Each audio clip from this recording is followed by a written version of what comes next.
अस्सलाम वालेकुम। YouTube channel आवाज़े क़िस्सा पर खुश आमदीद। बदगुमानी। किसी महल्ले में एक अमीर आदमी ने नया मकान बनाया और वहां आकर रहने लगा। ये अमीर आदमी कभी किसी की मदद नहीं करता था। इसी महल्ले में कुछ दुकानदार ऐसे थे जो खुद अमीर नहीं थे लेकिन लोगों की मदद किया करते थे। एक कसाई था जो अक्सर गरीबों को मुफ्त और बहुत उम्दा गोश्त दे दिया करता था। एक राशन वाला था जो हर महीना कुछ घरानों को उनके घर तक मुफ्त राशन पहुंचा देता था।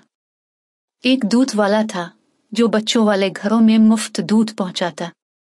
लोग मालदार शख्स को खूब बुरा कहते कि देखो, इतना माल होने के बावजूद किसी की मदद नहीं करता है, और ये दुकानदार बेचारे खुद सारा दिन मेहनत करते हैं लेकिन गरीबों का ख्याल भी रखते हैं। कुछ अरसा इसी तरह गुजर गया और सब ने मालदार आदमी से नाता तोड़ लिया, और जब इस मालदार का इंतकाल हुआ तो महल्ले से कोई भी इसके जनाजे में शरीक न हुआ। मालदार की मौत के अगले रोज एक गरीब ने गोश्त वाले से मुफ्त गोश्त मांगा तो उसने देने से साफ इनकार कर दिया। दूध वाले ने मुफ्त दूध से साफ इनकार कर दिया। राशन वाले ने मुफ्त राशन देने से साफ इनकार कर दिया। पता है क्यों?